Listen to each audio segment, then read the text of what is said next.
Imagine checking into a hotel for just one night and never making it out alive.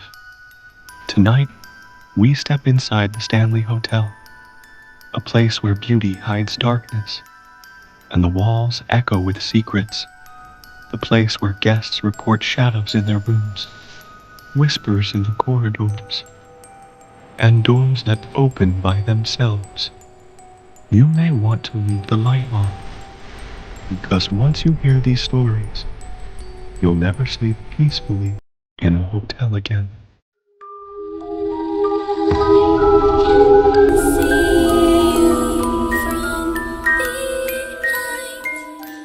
The Stanley Hotel in Colorado is beautiful during the day. Sunlight fills its grand halls. The mountain air feels crisp, and guests wander the grounds without a care. But when night falls, this place takes on a life of its own. On his first night, a man traveling alone checked into room 217. The staff greeted him warmly, but when he mentioned the number of his room, their smiles faded for just a second. Too quick for him to notice, the room was pristine, but carried a strange weight. The air was cold, colder than the hallway outside. As he lay down, the silence grew unbearable. No wind, no footsteps, nothing. He froze. A shadow stretched across the floor beneath his door. Someone was standing there, not moving. He called out, "Hello?" But there was no answer. And then, the shadow slid away. The next evening, determined to shake his nerves, he wandered the hotel. That's when he found himself drawn to the ballroom. The air was thick, and faint notes of a piano drifted from the darkness. But the room was empty. No musicians, no guests, only the music.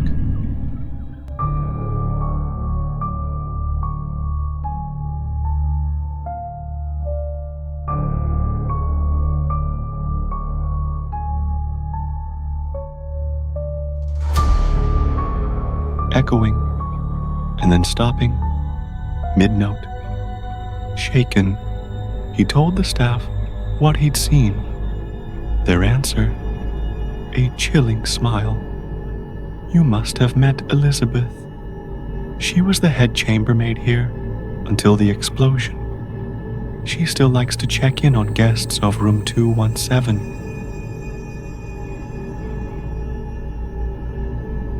That night, he barely slept. Whispers filled the air. His bedsheets pulled tight as if gripped by unseen hand. And in the mirror across the room, he swore he saw a woman's figure behind him.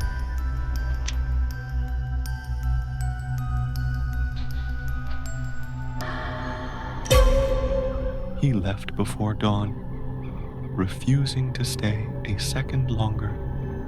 To this day, he says the Stanley was the most beautiful and most terrifying place he has ever stayed, and he was not the first, nor the last, to meet its lingering spirits.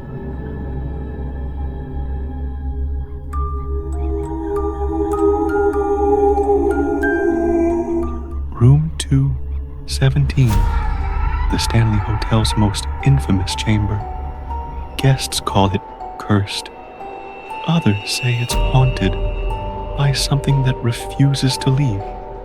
But for one young couple, their honeymoon night 217 became a nightmare they never spoke of again. They checked in late after a long drive through the mountains. The storm outside rattled the windows, but the room felt warm, inviting, almost too perfect. The bride noticed how old everything was.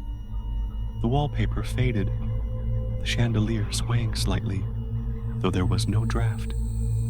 She brushed it off. After all, this was the famous Stanley Hotel. It had character, but the staff, they hesitated when handing over the key. One maid muttered under her breath, "Not after midnight."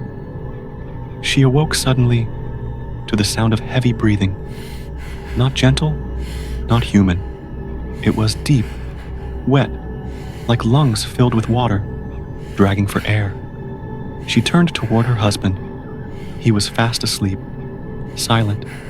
The breathing was coming from the other side of the bed, inches from her face. Her pulse raced.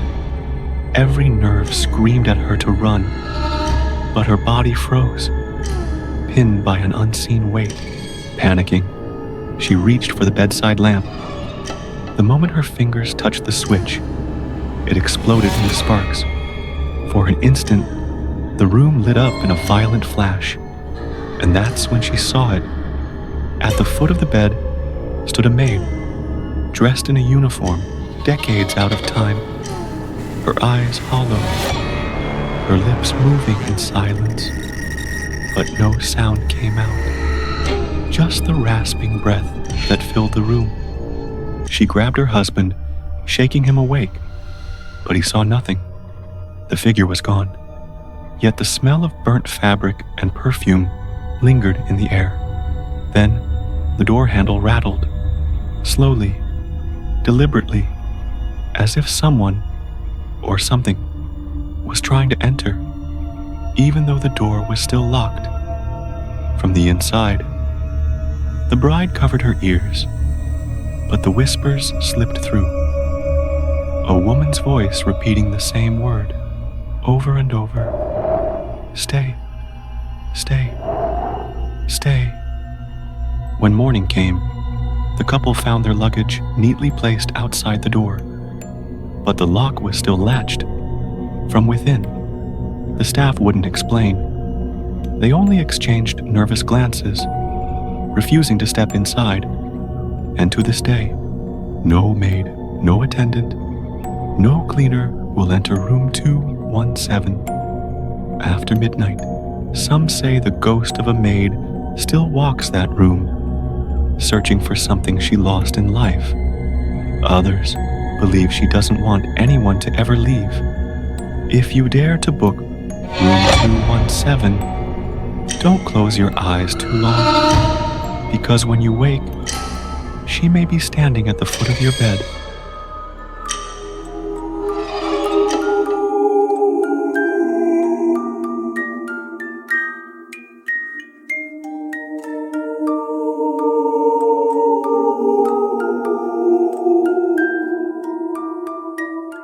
Inside the Stanley Hotel, there's a legend whispered among staff. It's not about footsteps in the halls, not about doors that slam shut on their own. This story belongs to the mirrors. One guest, a woman traveling alone, checked into her room on a quiet evening.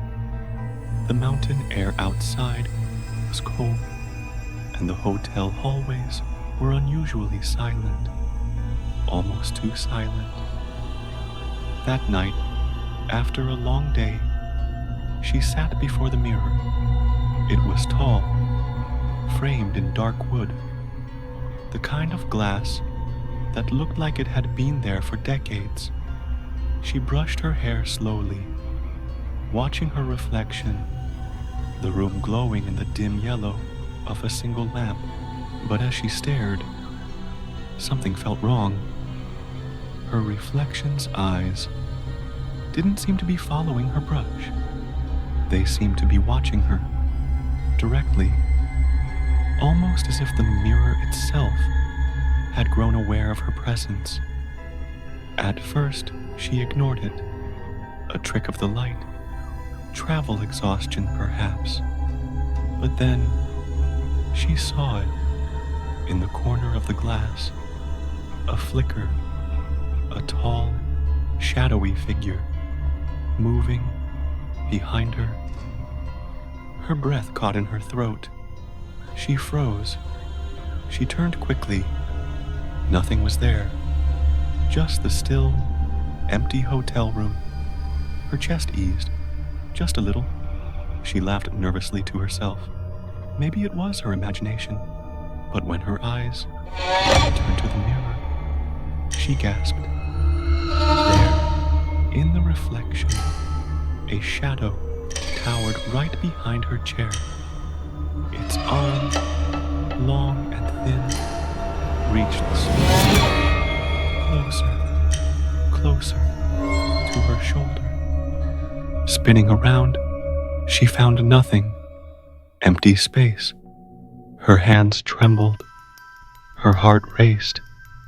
And then she heard it. A sound no one forgets.